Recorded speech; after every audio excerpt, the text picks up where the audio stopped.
నాకు ఆ వెయిటర్ గాడు వచ్చి ఆర్డర్ తీసుకున్నప్పుడు వారి దగ్గర వచ్చే స్మెల్కి నాకు అసలు తినబుద్ధి కాలే. ఇంకా లేచి వెళ్ళిపోయి ఇన్ఫ్లుయెన్సెస్ ఈ మధ్య కాలంలోని ఇన్ఫ్లుయెన్సెస్ ఏ విధంగా ప్రవర్తిస్తున్నారో మనం చూస్తున్నాం. అయితే గతంలోని అలేఖ్య చిట్టి పికిల్స్ వాళ్ళ యొక్క కస్టమర్స్ని తిట్టడం కావచ్చు. ఇప్పుడు రీసెంట్గా ఈ సాధన అనే ఇన్ఫ్లుయెన్సర్ తన వీడియోస్ ప్రతి ఒక్కరికి కూడా సుపరిచితమే. తన డాన్సులు కావచ్చు, తను చేసే కంటెంట్ కావచ్చు, సో ప్రతి ఒక్కరిని కూడా ఆకట్టుకుంటుంది. అది తను బోల్డ్గా చేయడమా లేకపోతే ఇంక ఏ విధంగా చేయడం అనేది పక్కన పెడితే నిన్నటి నుంచి కూడా ఒక వీడియో బాగా వైరల్ అవుతుంది. అంటే కేవలం ఒక వ్యక్తిని ఆడు ఈడు అనడం, వెయిటర్ని పట్టుకొని అలా తిట్టడం ఏంటి అసలు, మీరు అసలు ఇన్ఫ్లుయెన్సర్స్ అనుకుంటున్నారా లేకపోతే ఏమనుకుంటున్నారు, డబ్బు ఉంటే ఏదైనా సాగుతుంది అనుకుంటున్నారా అని చెప్పి ఆ వీడియో చూసిన తర్వాత ప్రతి ఒక్కరు కూడా కమెంట్ చేస్తున్న పరిస్థితి కనిపిస్తుంది. సో దీని గురించి మాట్లాడితే మేడం అంత పాటు సోషల్ యాక్టివిస్ట్ మనోజ్ నామాల గారు ఉన్నారు. మ్యామ్ నమస్తే.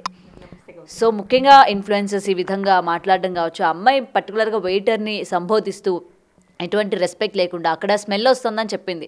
దాని తర్వాత బాగా వైరల్ అయిపోయి జనాలు బాగా తిట్టేసరికి ఒక క్లారిఫికేషన్ ఇస్తూ మరొక వీడియో పెట్టింది. అయినా సరే జనాలు యాక్సెప్ట్ చేయట్లేదు. సో దీనికి ఏం చెప్తారు? ఫస్ట్ ఆఫ్ ఆల్ ఈ సాధన అనే అమ్మాయి ఇన్ఫ్లుయెన్సర్, అందులో ఎటువంటి సందేహం లేదు. ఆవిడ చాలా వీడియోలు చేస్తూ ఉంటుంది, వైరల్ అవుతూ ఉంటాయి. అది ఆధారం చేసుకొని నేను అనుకోవడం ఏంటంటే కావాలనే ఆ మాట అంటే వైరల్ అవుతుంది అనేటువంటి భావంతో చేసిందేమోనని నాకు డౌట్ వస్తుంది. ఎందుకంటే ఈ మధ్య అందరూ చిట్టి పికిల్స్ కానీ ఇవన్నీ కూడా బాగా వైరల్ అయ్యే వీడియోలు చేయటము, బూతు మాటలు తిట్టడం ఇవన్నీ చేస్తే ఎవరో ఒక అతను ఆ చిట్టి పికిల్స్ అమ్మాయికి ఏదో ఫోన్ చేసి రేట్లు ఎక్కువ ఉన్నాయి అన్నందుకు, మరి రేట్లు కూడా అదిరిపోతున్నాయి కాబట్టి ఆడు అన్నందుకు వాడిని నానా బూతులు తిట్టింది. తర్వాత వైరల్ అయిపోయింది. ఆవిడ ఇప్పుడు హీరోయిన్ లెవెల్కి వెళ్ళిపోయింది. రేపు మాపో బిగ్ బాస్లో కూడా కూర్చోబోతుంది. సో ఇలాంటి థాట్స్ పెట్టుకొని చెప్పి ఏదో వైరల్ అయిపోయి మేము ఫేమస్ అవ్వాలని చెప్పి ఇలాంటి దరిద్రమైనటువంటి ఆలోచనలు పెట్టుకుని ఇలాంటి ఒక వెయిటర్ని పట్టుకొని వాడు వీడియోని మాట్లాడడం ఎంతవరకు కరెక్ట్?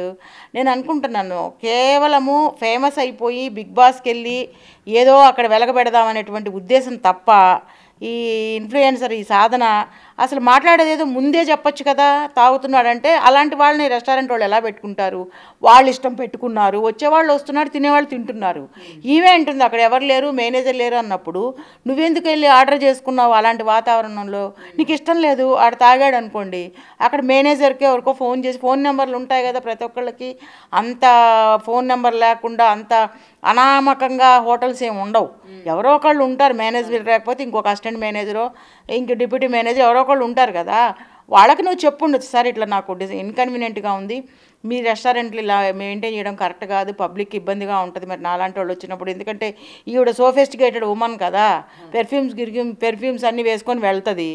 ఆడేమో పాపం కష్టం చేసుకున్నాడు, పొద్దున్నుంచి అలా ఉంటాడు, ఏదో ఒకరోజు చెమట స్మెల్ వచ్చి ఉంటుంది. అది బేస్ చేసుకుని చెప్పి వాడు వీడని మాట్లాడడం కరెక్ట్ కాదు. ఎందుకంటే ప్రతి ఒక్కరు వాళ్ళ వృత్తిని బట్టి వాళ్ళని మనం గౌరవించక తప్పదు. వాళ్ళు లేకపోతే నీకు అక్కడికి పోతే సర్వ్ చేసేవాళ్ళు ఎవరు ఉంటారు? నువ్వు 3 స్టార్ హోటల్కి వెళ్ళినా 5 స్టార్ హోటల్కి వెళ్ళినా కూడా నీకు వడ్డించేవాడు అక్కడ సర్వర్ ఉంటాడు, వెయిటర్ ఉంటాడు, వాళ్ళు నీకు వడ్డిస్తారు. వాళ్ళు వడ్డిస్తేనే నువ్వు తినాలి. వాళ్ళ దగ్గర వాసన గురించి అంత పక్కన వాడు వచ్చి ఇప్పుడు నిలబడ్డాడు నీ దగ్గర. సో ఇవన్నీ ఏంటంటే ఈ మాటలన్నీ మాట్లాడడం నేను కూడా వాడు అనకూడదు. ఆ అబ్బాయి అంటాను, ఆ అబ్బాయి వచ్చి నిలబడ్డాడని పక్కన, మరి అంత పక్కన నిలబడేదాకా నువ్వేం చేస్తున్నావు? నీకు నచ్చలేదు, యాంబియన్సే నచ్చలేదని నువ్వు రెండోసారి వీడియోలో చెప్పేటప్పుడు మరి ముందే ఎందుకు ఆ మాట నువ్వు అక్కడ అసలు ఎందుకు వెళ్ళావు నచ్చలేదు, బయటకు వచ్చేయాలా? పర్టికులర్గా అతన్ని పర్సనల్గా అతని యొక్క బాడీని గురించి మాట్లాడటం, స్మెల్ వస్తుంది, గుట్కా వేసుకున్నాడు, తాగాడు అన్నప్పుడు వెంటనే లేసి వచ్చేయాలా? ఎందుకంటే అతను ఎప్పటి నుంచో అక్కడ ఉద్యోగం చేసుకుంటున్నాడు. ఈరోజు నువ్వు ఇచ్చిన స్టేట్మెంట్ అక్కడ పోయేవాళ్ళు పోకుండా మానరు కదా. సో అక్కడ మేనేజర్ లేకపోతే ఎవరికైనా కంప్లైంట్ చేస్తారు, ఈ యాంబియన్స్ నాకు మంచిగా అనిపించట్లేదు, మీది కొంచెం సరి చేసుకోండి. ఇప్పుడు మేము కూడా హోటల్స్కి వెళ్తుంటాం గౌతమి, ఏదైనా మనకి ఇలా అనిపించినప్పుడు మేనేజర్తో నేను మాట్లాడతాను డెఫినెట్గా, సార్ ఇది కొంచెం నచ్చలేదు, అతను కూడా సరిగా సర్వ్ చేయట్లేదు, కొంచెం స్పీడ్గా చేయమనండి, కొంచెం యాక్టివ్గా మా దగ్గర కొంచెం మా టైం వేస్ట్ చేయొద్దని చెప్పండి అని మేము ఆయనకు చెప్తాము. తద్వారా అతన్ని కన్వే చేస్తాడు. ఇలా ఎవరికైనా కూడా అధికారం అనేది ఉంటుంది, కానీ దాన్ని తీసుకొచ్చి అదొక వీడియో చేసి వాడు వీడియోని మాట్లాడి ఒక స్పెట్స్ పెట్టేసుకుని ఏదో పెద్ద సెలబ్రిటీ లాగా పెద్ద సెలబ్రిటీ అయిపోయినట్టు ఒకళ్ళని విమర్శించటము, ఒకళ్ళని అంటే అతను కూడా ఒక హ్యూమన్ బీయింగే కదా అతను. అండ్ మేడం ఇక్కడ ఇంకొకటి, ఆ వీడియోలోనే చాలా చిన్నగా వాడు స్మెల్ వస్తుంది నాకు నచ్చలేదు అని చెప్పడం జరిగింది. అండ్ సెకండ్ అంటే బాగా వైరల్ అయిపోయి తిట్టేసరికి తను డ్రింక్ చేశాడు, పాన్ పరాగ్ తిన్నాడు, లేకపోతే ఈ విధంగా ఉంది వాతావరణం అని అప్పుడే ఎందుకు చెప్పలేదు? అప్పుడు అంత ఇబ్బంది పడినప్పుడు తన చేతిలోనే ఫోన్ ఉన్నప్పుడు అవన్నీ కూడా తీసి చూపించవచ్చు కదా జనాలు, ఇగో జాగ్రత్తగా ఉండండి ఈ విధంగా ఉంది అని చెప్పి. మరి తర్వాత తను ఆలోచించుకొని మనం ఈ విధంగా చెప్దాం అనుకుంటారా?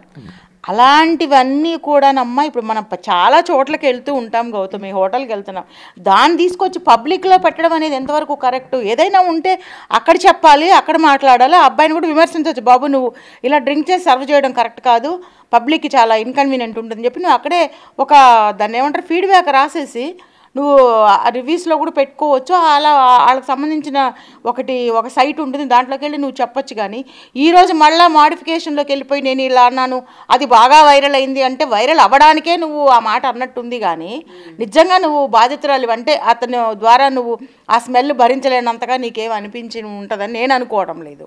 అది వైరల్ అవ్వడానికి మళ్ళీ ఇంకొక వీడియో చేసి మాడిఫికేషను, తాగున్నాడు మళ్ళీ ఇంకా ఏంది గుట్కా వేసుకున్నాడు అని చెప్పడం అంటే, ఎవరో గుట్కా వేసుకుంటారు వాళ్ళకి నిద్రలు పట్టక, వేరే దేశాల నుంచో వేరే స్టేట్ల నుంచి వచ్చి కష్టపడి పనిచేసేవాళ్ళు ఏదో వేసుకొని ఉంటాడు, స్మెల్ వచ్చి ఉంటుంది, దాన్ని అక్కడ సాల్వ్ చేయాలని చెప్పి అద్దిచ్చి మీడియా అంతా ప్రచారం చేసుకోవడము, వీడియోలు పెట్టడము, అది వైరల్ అయిందని చెప్పి తన్నోటుకుంటూ తనే చెప్తుంది. కాబట్టి కేవలం వైరల్ అయ్యి దీని ద్వారా పాపులర్ అయ్యి ఏదో బిగ్ బాస్కి వెళ్ళాలని అనేటువంటి ఉద్దేశం తప్ప వేరే కనిపించట్లేదు. అయినా ఇలాంటి వాళ్ళందరినీ బిగ్ బాస్కి తీసుకొచ్చి ఏం చేయాలనుకుంటున్నారో నాకు అర్థం కాలేదు. బిగ్ బాస్ ఏం పెద్ద ఫేమస్ షో ఏం కాదు ఇప్పట్లో, దాని గురించి చాలా కామెంట్స్ ఉన్నాయి, కాంప్లిమెంట్స్ అయితే పెద్దగా ఏం లేవు. ఎందుకంటే అక్కడ ఎంత దరిద్రంగా ఉంటుందో ఏమేం జరుగుతున్నాయి అనేది పబ్లిక్ అంతా తెలుసు. ఇలాంటి వాళ్ళని తీసుకున్నారు అంటే ఇంకా మనం ఏం చేయలేం దానికి.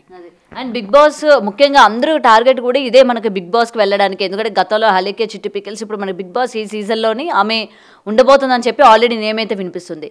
సో ఆమెని ఆదర్శంగా కావచ్చు, లేకపోతే ఆమె వెళ్ళింది కదా మనం కూడా అలాంటి కంటెంట్ చేస్తే వెంటనే మనల్ని బిగ్ బాస్లోకి తీసుకుంటారు అంటే మెయిన్ ఈ బిగ్ బాస్ అన్నది టార్గెట్గా పెట్టుకున్న వాళ్ళకి ఏం చెప్తారు?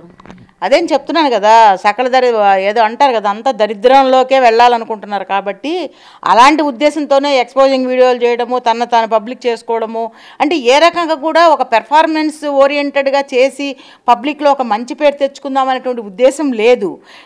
నెగటివ్ చేసి పబ్లిక్ అయిపోయి దీని ద్వారా బిగ్ బాస్కి వెళ్ళాలి అనుకుంటే ఈవెన్ అలాగే చిట్టి పికిల్స్ని ఈవిడ ఫాలో అయింది, ఈవెన్ని ఇంకొక అమ్మ తల్లి ఫాలో అవుద్ది, ఆ తర్వాత ఇంకొక అమ్మ ఫాలో అవుద్ది. ఇలా అన్పాపులర్ అవ్వాల్సిన వాళ్ళు పాపులర్ చేసుకొని వాళ్ళు బిగ్ బాస్లో సెలెక్ట్ అవ్వడం అనేది చాలా విచారకరమైన విషయము. మంచి వాళ్ళు, మంచి ఫేమస్ సెలబ్రిటీస్, మంచి టాలెంట్ ఉన్న వాళ్ళందరూ చాలామంది ఉన్నారు. మరి బిగ్ బాస్ ఇలాంటి వాళ్ళని ఎందుకు తీసుకుంటున్నారు అనేది ఆ బిగ్ బాస్ షో చేసే వాళ్ళకి తెలియాలి. దానిని బ్యాక్గ్రౌండ్లో అందరికీ తెలుసు ఏముందో ఏం జరుగుతోంది అనేది. మరి ఈవిడ ఆల్రెడీ సెలెక్ట్ అయింది అంటున్నారు కాబట్టి ఇంకెందులోకి వెళ్ళాలనుకుంటుందో మరి మనకు తెలియదు. సో ఇలాంటి వాళ్ళని ఎంకరేజ్ చేయడం, ఎంటర్టైన్ చేయడం కరెక్ట్ కాదు. అందరి చేత బూతులు తిట్టించుకుంటుంది బాగాను. సో అది ఎంతవరకు కరెక్ట్? ఒక ఆడపిల్లగా ఉంటూ ఇలా పబ్లిక్ అవ్వాలని కోరుకోవడము అమ్మాయిలకు అస్సలు కరెక్ట్ కాదని నా అభిప్రాయం. For more videos like this, subscribe Big TV channel.